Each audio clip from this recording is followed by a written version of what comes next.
non il faut ngeen déglu bu baax li ma wax dama ne ñaari agression yi am bii passé ba tax ñuy manifester lëndamaay taxul jëkkër ak jabar ñooy xeex xam nga loolu lëndamaay taxul ki ci des dafa nekk ci plage bi di doxantu foofu lëndamaay taxul su fekkoon dans la ville la ñu wax lëndamaay moo tax mais waxuma ni waruñu gën a leeral dëkk bi dama ni ñu ngi leeral mais doyul.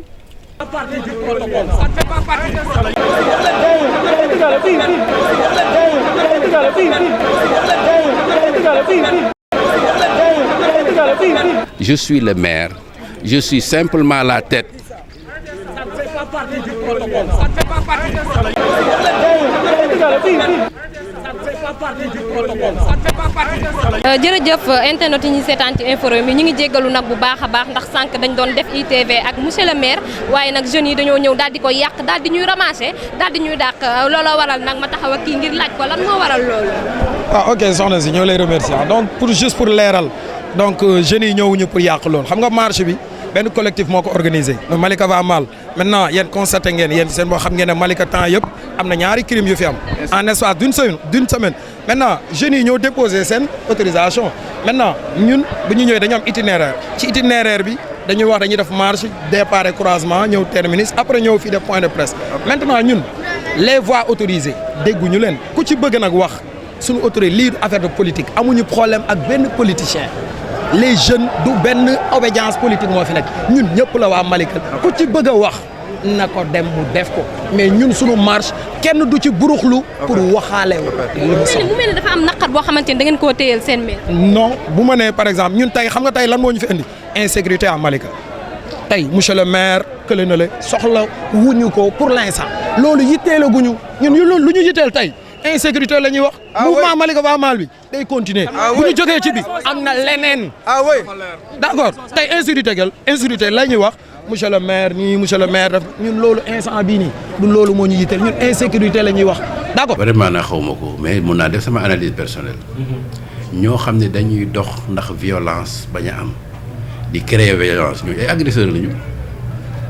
waaw oui il y a plusieurs types d'agression. am na yu agression yii mais agression verbale c'est pas bon non c'est pas bon li ngay faj boo koy def kon yow ñooñu benn ngeen mais nañ ñëw poliment ni lii waxuñu ko woon duñ ko def mais yow doo fi waxee ñoom mun nañ maa tere wax man foofu lañ ma doon rayee waaw oui doo fi waxee c'est dans leur protocole donc ñoom ils se sont entendus avant ñu ñëw lu ñuy def mais man depuis 8 heures maa ngi sama bureau du liggéey yéen a ma woo non depuis 8 heures maa ngi fi je n'ai pas cherché à parler non bu fekkee nag ñoom nee na définir nañu li ñuy def ak li ñuy wax di ñëw di lutter contre la violence di def violence mais c'est pas bon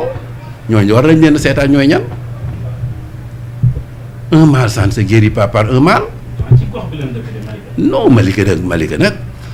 ce n'est plus Malika des années 60 Malika est devenue une ville ñëpp ñu traqué Dakar ak dans la banlieue fii la ñuy ñëw làqatu si je vous dis Ino et Alex c'est de grands bandits fii lañ leen jàppee à Malika leur forfait defee wuñu ko fii on les a pris dans la décharge ñu luyee biir Malika bu bëccëgee ñu dem ci décharge bu guddee ñu ñëw fii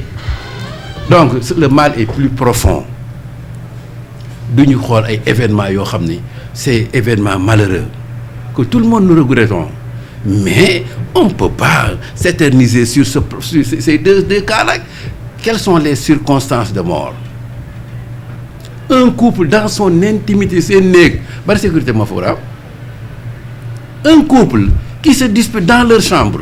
ba mort doom am ci mais quelle est la faute à qui? Quelqu'un qui se trouve dans la plage sur la plage à quelle heure? Qu'est-ce qu'il faisait là-bas? On fait des enquêtes approfondies pour kooku kii dee ku mooy kan? Quelles sont les circonstances de la mort? xoolal bu ñu ko xoolal quand quelqu'un décède fàtte nañu lépp décès bi la ñuy wax man dama koy ñaanal yal na leen yàlla xare àjjana mais nag war noo ñoo seet les circonstances de la mort. kon daal da nga jàpp ni seen yi ñu doon xeex moom tey def nañ ko ci biir muy ña agression mais yéen a ko fekk yéen journalistes yi on vous a demandé de plier bagage kenn du ko fi defee ça c'est une autre forme de violence c'est une graine boo xam ne soo ko bàyyi woon mën na dégénérer parce que man ñoom mënuñu ma reculer la j'ai dit que fii laay toog devant l'institution mais fii laay toog mënuñu ma fee jëlee et puis li ñuy maire bi defu ko vous avez tout à l'heure incriminé l'éclairage mais seet leen les circonstances des 2 morts ndax problème mu éclairage la. ñoom ñu leen laaj daal nee na maire du fi waxee parce que li daal moo ñu ko teg problème mer nañ ba futt daal. voilà man duma leen merle. parce que xam nga loo gis muy am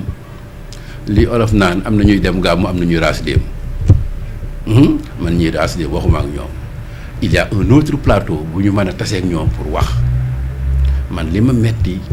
te mu yaakaar ni moo leen metti mooy nit ñi gaañu seen bekken rot ñu nekk fii mu nekk barsàq bàyyi fi njaboot walla bàyyi fi ay waajur loolu bu ñu jeexee ci apitoyer ci loolu nañ teg les problèmes froidement sur la table lii li tax mu am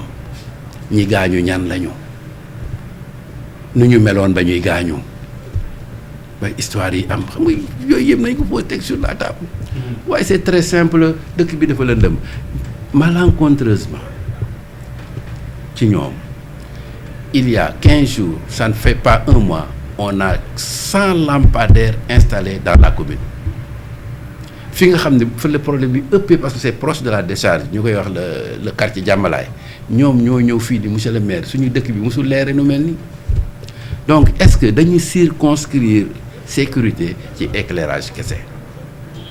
kii may doon agressé verbalement mi doo fi waxee man duma ko génn ci nga xam ni boo defee éclairage ñooy lasper di ko toj léeg-léeg nga dem ci ay lampes yoo xam ni burlewul dañu ko lasper mu toj ndax mu lëndëm suñ ciy wax duñ ci du jeex. ginnaaw bi ñu dafay dox seen dox ba pare. ñu ngi leen fekk ci buntu bi fi may wax ak yow ñu ngi ci bitti. nee na dama bëgg a gis monsieur le maire pour mu dalal leen jébbal ko seen taraaxe. daf leen dañ leen a téye ci porte bi bañ a dugg. donc man du ma nangu ñu bañ a dugg dañuy dugg suñ ma joxar bee ba joxar bi leen man defuma leen dara. ndax wóor na sa sécurité ak. non man xoolool. nit génne nii nga ba leen di. non dama leen di bàyyi ñu dugg. lu ma ci góobee gar moom ma gënal ñu naan dem nañu pour di gis maire bi mu bañ man du ma bañ a gis kenn en tout cas bu fekkee ci cadre wax la ñuy wax nañu wax na ñëw kii ma gën a bëgg mu ñëw sax ki wax ne kenn du fi waxee parce que man dinaa ko wan dinaa fi waxee. fi may jeexale rek ndax da nga jàpp ni dafa am ay adversaires politiques yi ne seen ginnaaw. non xam nga su ma ko waxee de manière péremptoire awma lu ma ci wóor mais du ci ñàkk. parce que xoolal boo demee Kër Massar boo demee Yëmbal boo demee Dakar muy man muy président lu xew dina am ay adversaires yu ciy dugg mais un adversaire c'est pas un ennemi nañ def li leen war ñun ñu def li ñu war rek. ñu lay jaajëf. jërëjëf.